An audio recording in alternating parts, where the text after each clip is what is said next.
네, 지난 한 주간의 한반도 정세와 외교 안보 이슈를 다시 정리해보는 토요일 대담 코너 한반도 브리핑입니다. 외교안보부처와 북한 문제를 취재하는 지성림 기자와 함께하겠습니다. 어서 오십시오. 네, 안녕하세요. 네, 이번 주 북한 쪽은 조용했습니다. 하지만 국내에서는 눈에 띄는 이슈들이 좀 있었는데요. 윤석열 대통령이 통일부를 비롯한 외교안보부처의 업무보고 내용을 받았고 네. 그리고 또 이 탈북어민 북송 사건과 관련해서 언론들의 후속 보도도 이어졌습니다. 우선은 주요 내용부터 짚어주시죠. 네, 우선 지난 화요일 국내 기술로 개발한 초음속 전투기 KF-21 보람의 역사적인 첫 시험 비행이 있었습니다. 앞으로 2000여 회의 비행 시험을 거쳐 개발을 완성하면 우리나라는 세계에서 8번째로 초음속 전투기 자체 개발 국가 대열에 들어서게 됩니다. 이 내용부터 전해드릴 거고요. 이번 주 윤석열 대통령은 외교안보부처로부터 첫 업무보고를 받았습니다. 통일부와 국방부의 업무보고에서 관심 있는 내용 위주로 소개해드리겠습니다. 문재인 정부의 탈북어민 북송 결정이 법적으로, 절차적으로 문제가 있었다는 증언들이 잇따라 전해지고 있습니다. 일각에서 짜맞추기 북송이었다는 비판이 나오는 가운데 야당과 전 정부 인사들은 북송은 합리적인 결정이었다고 여전히 반박하고 있습니다. 하지만 정치권에서 나오는 주장들이라 저는 당시 합동조사와 북송 과정에서 제기됐던 의혹 중심으로만 짚어보려고 합니다.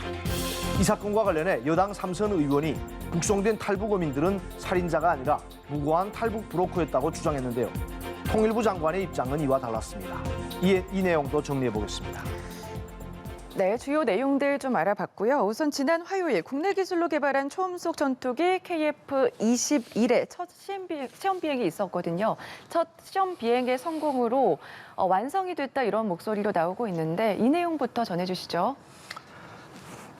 네, 이게 국산 초음속 전투기 KF-21은 지난 6일 지상주행 시험을 진행한 데 이어 이번 주 최초 시험 비행에도 성공했습니다. KF-21은 지난 화요일 경남 사천 공군 제3훈련비행단 활주로에서 오후 3시 40분쯤 이륙해 33분간의 시험 비행을 마치고 오후 4시 13분쯤 정상적으로 착륙했습니다. KF-21은 항속거리는 2,900km, 최대 속도는 2,200km에 달하는데요. 이번 첫 비행에서는 초음속까지 속도를 내진 않고 경비행기 속도인 시속 약 400km 정도로 비행했다고 합니다. 역사적인 첫 시험 비행을 수행한 조종사는 공군 제52 시험평가전대 안준현 소령입니다. 방위사업청은 이번 최초 비행을 통해 한국형 전투기 개발은 비행시험 단계에 돌입하게 됐다면서 앞으로 2000여 회의 비행시험을 통해 각종 성능과 또 공대공 무장 적합성 등을 확인하면 2026년에는 체계 개발이 마무리된다고 밝혔습니다. KF-21 개발에 완전히 성공하면 우리나라는 세계에서 8번째로 초음속 전투기 개발 국가 대열에 당당히 들어서게 됩니다. KF-21 최종 개발에 성공하면 공군은 2032년까지 총 120대를 배치한다는 계획입니다.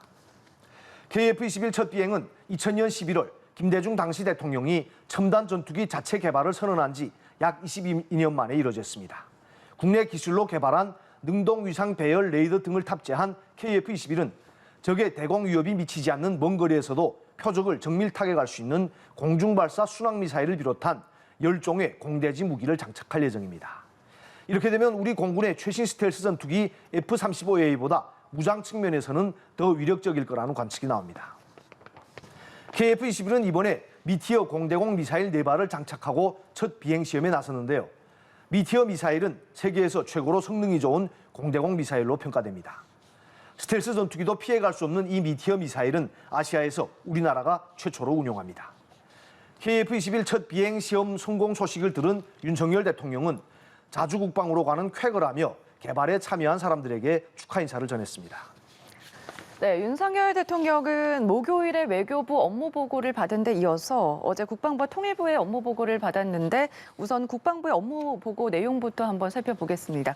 한미 연합훈련을 정상화한다는 내용이 눈길을 끌던데요. 네, 국방부는 첫 업무보고에서 2018년 싱가포르 북미 정상회담 이후 취소 연기 또는 축소된 한미연합훈련을 정상화함으로써 연합방위 태세를 근본적으로 강화하겠다 이런 목표를 제시했습니다. 연합 상륙훈련과 같은 연대급 이상 야외 기동훈련을 재개하고 연례 한미연합연습과 연계해 다양한 연합기동훈련을 집중적으로 시행할 계획입니다. 특히 다음 달로 예정된 하반기 연합연습의 명칭을 을지 프리덤 실드, 즉 을지 자유의 방패로 변경했습니다. 2017년을 끝으로 중단된 을지 프리덤 가디언 연습의 명칭을 바꿔 한미연합 훈련을 새롭게 부활시킨다는 의미입니다. 군은 또 북한의 핵미사일 위협에 대응하는 한국형 삼축체계 구축에도 속도를 낼 계획이라고 밝혔습니다. 윤석열 대통령은 국방부 업무보고를 받는 자리에서 북핵 위협 대응을 위해 미사일 방어 체계를 촘촘하고 효율적으로 구성하는 데 만전을 기하라 이렇게 지시했습니다. 한미연합 훈련을 내실 있게 진행하라고 당부한 데 이어 특히 병력 문화 개선과 또 자신의 대선 공약인 병사 봉급 200만 원 이상 지급 방안을 차질 없이 추진해달라 이렇게 강조했습니다. 네, 이번에는 통일부 업무 보고 내용도 살펴볼 텐데요. 윤석열 정부의 대북정책 윤곽은 이미 잘 알려져 있는데 이번 업무 보고에서는 윤 대통령이 취임사에서 북한의 비핵화를 촉구하면서 제안했던 담대한 계획에 대한 구체적인 내용이 담겼더라고요. 네, 맞습니다. 우선 통일부는 업무 보고 자료에서 새 정부의 통일 대북 정책 비전은 자유민주적 기본 질서에 입각한 평화 통일을 추진함으로써 비핵 평화 번영의 한반도를 이루어 나가는 것이라며 이를 위한 3대 원칙과 5대 핵심 추진 과제를 정립했습니다. 통일부가 정리한 3대 원칙과 5대 핵심 추진 과제 이런 것들은 역대 정부에서 늘 해왔던 것과 비슷한 추상적이고 원론적인 얘기들이라서 굳이 다시 언급할 필요는 없을 것 같고요. 이번에 윤곽이 더 드러난 새 정부의 담대한 제안 구상이 관심을 끕니다. 권영세 통일부 장관이 업무보고 이후 브리핑에서 담대한 계획과 관련해 설명했는데요. 직접 들어보시겠습니다. 남북대화, 남북미 대화를 통해 북한의 실질적 비핵화 진전과 맞물려 정치 군사적 대결 관계를 해소하고 경제 협력을 통한 공동 번영 방안을 협의해 나가는 것이 주요 내용입니다. 이 방안이 본격적으로 실현되면 북한이 안보 우려를 해소하고 경제 난을 극복해서 핵을 더 이상 개발할 필요를 느끼지 못하게 되는 수준까지 이룰 수 있도록 담대한 내용을 구상하고 있습니다. 네, 이명박 정부 때 비핵 개방 3천과의 차이점은 북한이 가장 우려하는 체제 위협, 즉 안보 불안까지도 해소한다는 내용이 추가됐다는 겁니다. 북한은 미국 등 외부의 핵 위협으로부터 자신들을 지켜내기 위해 핵을 개발한다는 명분을 내세우고 있는데요. 이러한 명분이 무색하게 북한 체제 안전을 보장해주겠다 이런 얘기입니다. 북한이 체제 안전을 보장받으려면 정전협정을 평화협정으로 바꾸고 또 북미 수교가 성사돼야 합니다. 즉 새 정부의 담대한 계획이 실현되려면 미국의 협력이 꼭 필요하다는 얘기입니다. 통일부 업무 보고를 받은 윤 대통령은 북한이 실질적인 비핵화를 수용할 경우 제시할 담대한 제안에 대해 현실성 있는 방안을 관계부처와 협의해 촘촘히 준비하라 이렇게 지시했습니다. 특히 윤 대통령은 북한인권재단 출범을 조속히 추진하라고 당부하면서 헌법 제3조와 4조를 언급했는데요. 일각에서는 탈북어민 북송 사건을 염두에 둔 발언이 아니냐 이런 관측도 제기됩니다. 네, 그러니까 헌법 3조에 따라서 탈북 어민도 대한민국 국민인데 왜 북한으로 보낸 것은 잘못된 거다 이런 주장에 힘을 실어주는 발언으로 봐야 할 것 같은데 그렇다면 헌법 4조와는 어떤 연관이 있는 건가요? 네, 윤 대통령이 탈북 어민 북송과 관련해 직접적인 언급을 하진 않았다고 합니다. 권영세 장관은 이 사건과 관련해 대통령에게 특별히 보고드린 내용도 없었고 또 대통령도 이와 관련한 특별한 언급은 없었다 이렇게 전했습니다. 그러면서도 윤 대통령이 남북관계의 모든 부분에 있어 헌법과 법률 원칙에 따라 처리해야 한다고 강조했다고 전했습니다. 이는 문재인 정부의 탈북어민 북송 결정에 대해 법과 원칙에 따라 다시 따져보겠다는 현 정부의 기조를 재확인한 것으로 풀이됩니다. 윤 대통령은 지난 월요일 출근길 문답에서도 탈북어민 북송 사건과 관련한 기자의 질문에 모든 국가의 사무는 헌법과 법률에 따라 진행돼야 한다 이렇게 대답했습니다. 윤 대통령은 통일부 업무 보고를 받으면서 헌법 제3조뿐 아니라 4조에 대해서도 의미를 부여했는데요. 이와 관련한 대통령실 부대변인의 설명부터 들어보시겠습니다. 통일부는 헌법 제3조와 제4조를 실현하고 구체화하기 위한 부처라는 인식을 우선 명확히 해야 한다 이렇게 강조했습니다. 헌법 4조에 명시된 자유민주적 기본 질서에 입각한 통일이라는 것은 남과 북의 모든 국민이 주축이 되는 통일 과정을 의미한다고 말했습니다. 네, 야당인 민주당이나 문재인 정부 때 인사들은 북한 지역도 대한민국 영토라는 헌법 제3조와 달리 통일 지향을 명시한 헌법 4조는 북한의 실체를 사실상 인정하는 것으로 해석될 수 있다 이렇게 주장하고 있습니다. 즉 북한의 실체를 인정한다면 흉악 범죄를 저지른 탈북 어민을 북한으로 추방한 것이 정당하다 이런 논리입니다. 하지만 윤 대통령은 조금 전 들으신 것처럼 헌법 4조에서 통일의 대상인 북한이 아니라 자유민주적 기본 질서라는 가치에 더 초점을 맞춘 것 같습니다. 자유민주적 기본 질서를 바탕으로 하는 통일이란 것은 사실상 북한의 세습 독재 체제를 인정하지 않는다는 얘기입니다. 따라서 윤 대통령이 헌법 4조까지 언급한 것은 북한 주민도 우리 국민이라는 주장에 더 힘을 실어주기 위한 발언이 아니냐 이런 해석도 나오는 겁니다. 네, 그러니까 자유민주주의의 가치를 바탕으로 한 통일을 지향을 한다면 북한 체제를 인정할 수가 없다 그런 해석도 가능하고요. 윤 대통령이 이와 북송 관련한 거를 두고 발언한 건지는 잘 모르겠지만 그래도 지 기자의 분석대로라면 대한민국 국민이란 주장에 있어서 헌법 3조, 4조가 서로 상충하거나 네. 어긋나진 않다 이런 해석도 가능할 것 같습니다. 그렇다면 이번에는 문재인 정부의 탈북 어민 조사와 북송 과정에 있어서 문제가 있었다 그런 논란도 있더라고요. 이 내용도 짚어주시죠. 네, 관련 의혹들이 이제 계속해서 나오고 있는 네. 상황인데요. 우선 당시 탈북 어민 2명에 대해 문재인 정부가 합동 조사를 진행했을 당시 2명의 진술에서 일부 일치하지 않는 내용이 있었다고 합니다. 현 정부 고위 관계자는 살해한 사람들의 이름에 대한 기억도 서로 다르고 또 살해한 사람의 인원도 15명인지 16명인지 헷갈렸다고 전했습니다. 통일부는 사건 발생 당시 국회에 보고한 자료에서 범인 2명을 분리신문한 결과 2명의 진술이 일치했다고 명시한 바 있습니다. 그런데 현 정부 관계자는 이 2명의 진술에서 엇갈린 내용이 있다고 밝힌 겁니다. 이 때문에 2명의 진술이 완전하게 일치하지 않았는데도 문재인 정부가 합동조사를 서둘러 마무리한 것은 문제가 있다는 비판이 제기됩니다. 2명의 진술이 서로 다를 경우에는 어떤 대질 신문이라든가 또 거짓말 탐지기 조사 같은 것을 진행해야 하는데 이런 과정이 전혀 없이 생략돼서 조사를 끝냈다는 겁니다.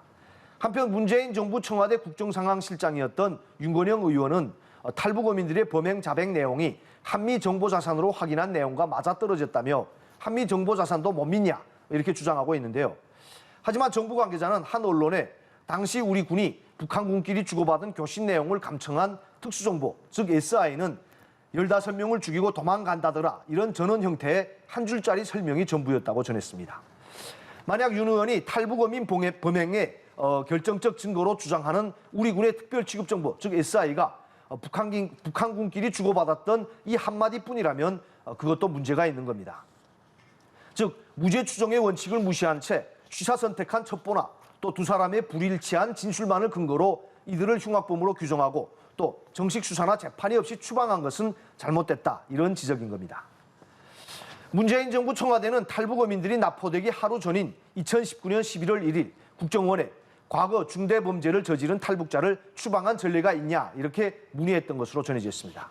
이 때문에 탈북 어민을 붙잡기도 전에 흉악범 강제 북송이라는 각본을 미리 만들어 놓은 게 아니냐는 의혹도 제기됩니다. 당시 문재인 정부의 행보에서는 선후 관계가 뒤바뀐 모습들이 확인되고 있는데요. 대표적인 것이 청와대가 탈북 어민 북송과 관련해 법무부에 법리 검토를 요청한 날은 북송 당일인데요. 통일부는 이미 이틀 전인 11월 5일에 북한에 어민들을 북송하겠다는 통지문을 보낸 것입니다.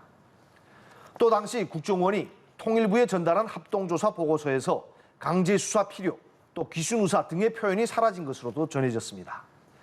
이러한 의혹들은 검찰 수사에서 다 밝혀질 것으로 보입니다. 네, 이 마지막으로 북송된 2명이 진짜 흉악범인지 아니면은 무고한 어민인지 이과 관련해서 논쟁도 이어지고 있는 것 같은데 국민의힘 사회부총장인 한기호 의원이 탈북민 증언을 인용해서 이들이 16명을 살해한 게 아니라 그 16명을 탈북시키려던 탈북 브로커였다 주장을 했거든요. 이 내용은 어떻게 보십니까? 네, 한기호 의원이 주장했던 내용은 사건 발생 직후인 2019년 11월 탈북민 등이 운영하는 한 인터넷 매체에서 소위 단독 기사라면서 나왔던 주장입니다. 물론 김책 출신 탈북민 증언인이 또 북한 소식통 인용인이 했는데요. 확인도 안 되고 명확한 근거도 없습니다. 그때 그 주장이 이번에 다시 여당 3선 의원의 입을 통해 사실인 양 부각된 겁니다. 하지만 같은 당 태영호 의원도 탈북 어민들이 살인 행위를 인정한 것 같다고 말했고 또 특히 이번 사건과 직접적인 연관이 있는 부처죠. 통일부의 수장인 권영세 장관도 이들의 살인 혐의에 무게를 두는 발언을 했습니다. 권 장관은 어제 저녁 SBS 8시 뉴스에 출연해 탈북 어민들이 살인 사실을 자백한 걸로 봐서는 이들이 살인했을 개연성은 굉장히 크다 이렇게 말했습니다.